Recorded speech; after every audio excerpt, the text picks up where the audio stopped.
صدیق اکبر رضی اللہ تعالیٰ عنہ سے پوچھا گیا حضور آپ بتائیے استقامت کیا ہے، ثابت قدمی کیا ہے؟ تو فرمانے لگے اللہ عز و جل کے ساتھ کسی کو شریک نہ ٹھہرانا یہ استقامت ہے۔ حضرت عمر فاروق رضی اللہ تعالیٰ عنہ سے پوچھا حضور آپ بتائیے استقامت کیا ہے؟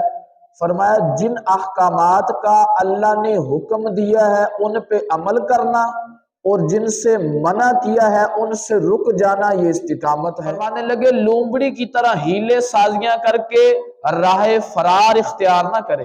اگر عثمان غنی رضی اللہ تعالیٰ عنہ سے پوچھا گیا حضور آپ بتائیے یہ استقامت کیا ہے، ثابت قدمی کیا ہے، تو آپ فرمانے لگے جو بھی عمل کرو اخلاص کے ساتھ کرو یہ استقامت ہے۔ مولا علی شیر خدا کرم اللہ تعالیٰ وجہ الکریم سے پوچھا گیا حضور آپ بتائیے استقامت کیا، تو مولا علی فرمانے لگے فرائض کو پابندی کے ساتھ ادا کرنا یہ استقامت ہے۔ اب دیکھیں نا اگر آپ کے عمل میں اخلاص ہو، آپ اس بات سے اختلاف کر سکتے ہیں۔ میں نے ایک بہت عرصہ پہلے اس بات کو پڑھا تھا کہ ایک بادشاہ تھا، وہ ایک دربار میں حاضر ہوا تو ایک شخص دعا مانگ رہا تھا، دربار کے آگے بیٹھا کہ اے اللہ مجھے آنکھیں عطا فرما، نبینا تھا، اے اللہ مجھے آنکھیں عطا فرما، آنکھیں عطا فرما۔ تو بادشاہ جب گزرا نا تو اس نے دیکھا کہ شخص کب سے دعا مانگ رہا ہے یا اللہ آنکھیں عطا فرما، آنکھیں عطا فرما، تو کہنے لگا میں جا رہا ہوں دربار پہ حاضری دینے کے لیے اور واپس آؤں گا، اگر تیری آنکھیں نہ ہوئی نا تو تجھے میں نے قتل کر دینا ہے۔ اب پہلے آنکھوں کا رونا روتا تھا، بھی آنکھیں نہیں ہیں، اب پوری جان کا ڈر پڑ گیا، اب وہ ذرا زیادہ اخلاص سے دعا کرنے لگا مالک آنکھیں عطا فرما، کیونکہ وہ پوری جان کا خطرہ تھا۔ جب بادشاہ واپس آیا تو اس شخص کی آنکھیں آ گئی تھی، یعنی اسے آنکھیں مل چکی تھی۔ تو وزراء نے بادشاہ سے پوچھا، کہنے لگے کہ بادشاہ یہ شخص پہلے بھی تو دعا کر رہا تھا، لیکن جب آپ نے کہا ہے یہ بات کر کے آپ آگے چلے گئے، جب واپس آئے تو اللہ تبارک و تعالیٰ نے اس بندے کو آنکھیں عطا فرما دی تھی، دعا تو یہ پہلے بھی کر رہا تھا۔ تو بادشاہ کہنے لگا پہلے یہ دعا کر رہا تھا پر دعا میں اخلاص کوئی نہیں تھا، اب جب میں نے کہا نا تو پھر اس کو پوری جان کا ڈر پڑ گیا، اس کی دعا میں اخلاص آ گیا، تو پھر جب یہ اخلاص سے رب تبارک و تعالیٰ سے مانگنے لگا تو میرے رب نے اسے عطا فرما دی۔ ایسا نہیں ہے کہ رب تبارک و تعالیٰ عطا نہیں فرماتا۔ نبی علیہ السلام ارشاد فرماتے جب بندہ رب تبارک و تعالیٰ کی بارگاہ میں دعا کرتا ہے نا، بعض دفعہ یہ ہمارے ساتھ بھی ہوتا ہے کہ ہم کوئی دعا کرتے ہیں، کچھ دعائیں فوراً قبول ہو جاتی ہیں، کچھ دعائیں قبول نہیں ہوتی، اور کچھ دعائیں قبول تو ہو جاتی ہیں پر دیر بعد جا کے قبول ہوتی ہیں۔ نبی علیہ السلام ارشاد فرماتے ہیں وہ دعائیں جو بندے نے مانگی اور قبول نہ ہوئی، فرمایا ان دعاؤں کا اجر جب بندے کو بروز قیامت دیا جائے گا نا، اتنا اجر دیا جائے گا وہ دعاؤں کا جو قبول نہیں ہوئی، تو بندہ کہے گا کاش میری دنیا میں کوئی دعا قبول ہی نہ ہوتی۔ اللہ، ایک موٹر سائیکل بنانے والا شخص وہ بہتر جانتا ہے اس کے اندر کیا کیا فالٹ ہیں، اس کے اندر کہاں پہ اس کی سیٹنگ صحیح ہوگی، کہاں پہ اس کی سروس کی سیٹنگ ٹھیک ہوگی۔ تو بلا تشبیہ و تمثیل مثال عرض کر رہا ہوں، رب تبارک و تعالیٰ نے ہمیں پیدا فرمایا ہے، اس نے ہماری تخلیق کی ہے، تو وہ رب تبارک و تعالیٰ بہتر جانتا ہے میں نے اپنے بندے کو کس وقت کیا عطا کرنا ہے، وہ رب بہتر جانتا ہے، بندہ ہے تھوڑا جلدی کر لیتا ہے۔ تو استقامت کا ہونا بڑا ضروری ہے۔ فرمایا گیا جو بھی کام شروع کرو نا اس کو استقامت کے ساتھ کرو۔ حضرت اما عائشہ صدیقہ رضی اللہ تعالی عنہا سے پوچھا گیا اما جی آپ بتائیے نبی علیہ السلام کو کون سا عمل حضور کو پیارا تھا؟ تو اما جی فرمانے لگی استقامت والا عمل نبی علیہ السلام کو بڑا ہی پیارا ہے۔ بھائی دیکھیے نا حضرت عثمان غنی رضی اللہ تعالیٰ عنہ، آپ ایک رات میں پورا قرآن پاک پڑھا کرتے تھے، یہ ایک استقامت تھی۔ ایسا نہیں تھا کہ ہماری طرح کوئی ایک دن تو اتنا جوش جذبہ ملا تقریر سنی تو ایک دن میں پورے 15 پارے پڑھ ڈالے یا 10 پارے پڑھ دی اگلے دن بالکل ہی چھٹی، ایسا نہیں ہے۔ استقامت دیکھیں حضرت حضور غوث اعظم سیدی شیخ عبد القادر جیلانی رحمۃ اللہ تعالی علیہ، آپ نے 40 سال عشاء کے وضو سے فجر کی نماز ادا فرمائی ہے، ساری رات سوتے نہیں تھے، آپ عبادت کرتے تھے۔ اگر دیکھا جائے حضرت امام اعظم ابو حنیفہ رضی اللہ تعالیٰ عنہ کو، جن کی ہم پیروی کرتے ہیں، جن کی ہم تقلید کرتے ہیں، آپ کو دیکھا جائے تو آپ کا یہ معمول رہا ہے، ایک رکعت میں ایک قرآن پاک مکمل پڑھ لیتے تھے، ایک رکعت میں ایک قرآن پاک. یہ استقامت ہے آپ کی. اللہ اکبر. تو کچھ چیزیں ہماری استقامت میں رکاوٹ بن جاتی ہیں. اب دیکھیں گے پہلی چیز ہمارا نفس ہے. اس کا علاج کیا ہے؟ سیلف موٹیویشن، یعنی خود اماندگی. نفس کی طرف سے سستی پیدا ہوئی، عبادت کرنے میں سستی پیدا ہوئی، نمازوں میں سستی پیدا ہوئی، قرآن پاک کی تلاوت میں سستی پیدا ہوئی. اپنے آپ کو خود ہی تیار کرو. بھئی خود ہی اٹھنا پڑتا ہے، کون ہے دوسرا اٹھانے والا؟ نہ اگر یہ بات کروں تو خیر یہ دور کی نہیں ہے، لوگ تو لفظوں میں دفن کرنا چاہتے ہیں، بندے کو خود ہی اٹھنا پڑتا ہے. اسی طرح جب عبادت میں بھی سستی پیدا ہو جائے تو خود ہی اٹھنا پڑتا ہے. آپ دیکھیں نا حضرت عبد العزیز بن ابو رواد رحمت اللہ تعالی علیہ، آپ کے بارے میں آتا ہے کہ جب آپ رات کو اپنے بستر کے قریب آتے نا، اب دیکھیے خود ہی اٹھنا پڑتا ہے. بستر کے قریب آتے تو نرم بستر پر اپنا ہاتھ پھیرتے اور پھیر کے فرماتے کہ تو بھی بڑا نرم اور ملائم ہے، پر جو جنت میں بستر ملیں گے وہ تجھ سے بھی زیادہ نرم. رب تبارک و تعالیٰ کی عبادت کے لیے کھڑے ہو جاتے.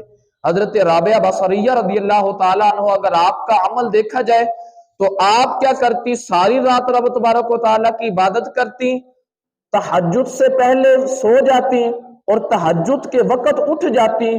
جب اٹھتی تو اپنے آپ کو فرماتی، میں نے عرض کی ہے خود ہی اٹھنا پڑتا ہے حضرت، اپنے آپ کو فرماتی اے رابعہ کر لے رب کی عبادت، ہو سکتا ہے یہ دن تیرا آخری ہو. سارا دن اللہ تبارک و تعالیٰ کی عبادت کرتی رہتی، اور جب رات کا وقت آتا نا تو پھر اپنے آپ سے بات کرتی، اپنے آپ کو کہتی اے رابعہ کب تک تو سوئے گی، اٹھ بھی جانا، رب تبارک و تعالیٰ کی عبادت کر، پھر قبر میں ذرا چین کی نیند سونا.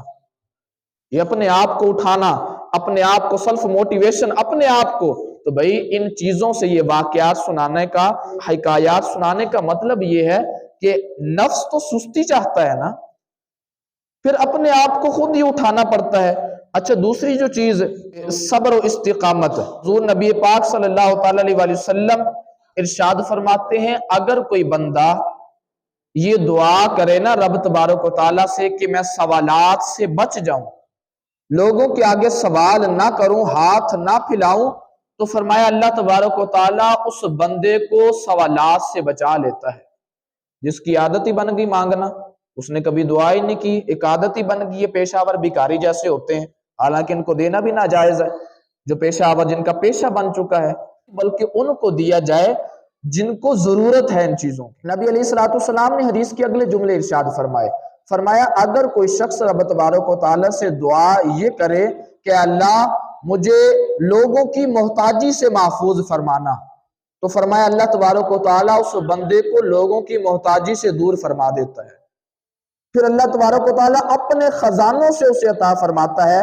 تیسری بات نبی علیہ السلام ارشاد فرماتے ہیں اگر کوئی بندہ یہ رب تبارک و تعالیٰ سے دعا کرے اللہ مجھے صبر کی توفیق عطا فرما، تو اللہ تبارک و تعالیٰ اس بندے کو صبر کی توفیق بھی عطا فرما دیتا ہے.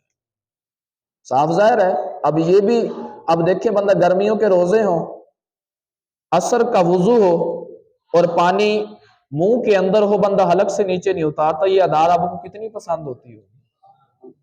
منہ میں پانی ہے، عصر کا وضو ہے، گرمیوں کے روزے ہیں، بڑا مشکل ہوتا ہے، لیکن حلق سے نیچے پانی کو نہیں اتارتا کیونکہ اس کا ارادہ رب تبارک و تعالیٰ کو راضی کرنے کا ہے. اگر جو تیسری بات ارشاد فرمایا کہ دنیا کی جو محبت ہے یہ عبادت میں رکاوٹ پیدا کرتی ہے.